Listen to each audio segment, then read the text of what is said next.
Hey everyone, welcome to the Chris and Carla channel. Today I'm going to start a new video segment on this channel called the Sunday Smackdown. So this is an opportunity for me to share on a weekly basis on Sundays my thoughts on some pretty hot topics. Just for some background, I was actually inspired to join YouTube years ago based on my interest in sharing my thoughts on hot topics, and over the years I haven't really been doing that, and I really want to get back to it on a regular basis. So the first topic is fix my face.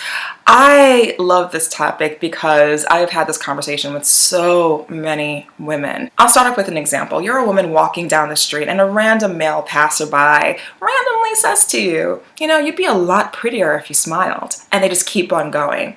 And you're like, really? Like, seriously, what was that about? And they're pretty much honing in on your RBF. It's like a drive-by compliment / insult. I mean, if anything, it's like, who are you, dude, to comment on what my face should look like? I'm really out in a public space.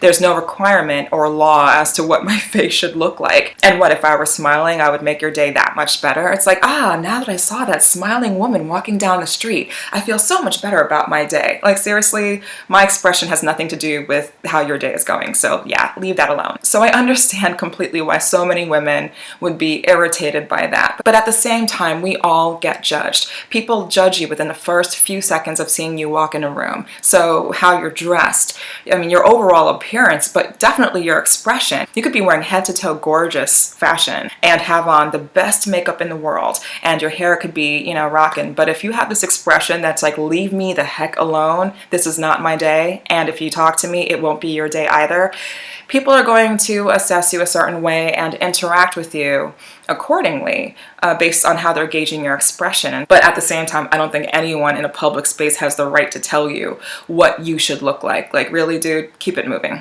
And just to quickly drill down on this topic, and I don't want to go on too long about it, but I highly encourage you to check out this article on forharriet.com, which is what inspired me to cover this particular topic. It's called Black Attitudes Matter: Why I Don't Care If You Think I Look Mean. And it's a great article. Definitely check it out. I'll link it below. I love the way the author addresses the stereotype of Black women looking mean and looking like they have this attitude, a chip on their shoulder. And then at the same time, there's this pressure on many Black women to look pleasant, to avoid being thrown into that stereotype of, oh, she has an attitude. And while I definitely agree with many points in the article, I think it's important to broaden that lens outside of just Black women and say that I think all women are placed under that microscope, that judgment.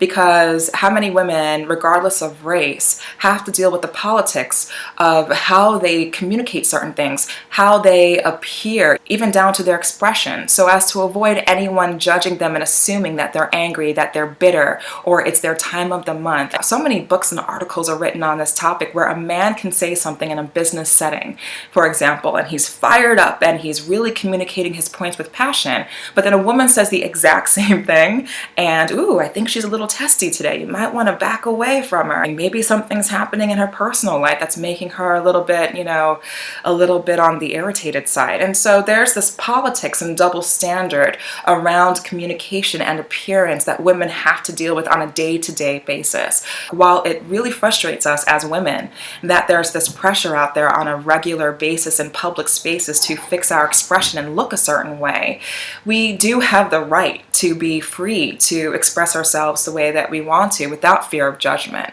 So the next topic is a tough Kardashian prenup for Blac Chyna. The first thing I thought when I heard that Rob Kardashian and Blac Chyna were engaged was, Kris Jenner has already cooked up a pretty tough prenup for Blac Chyna to sign.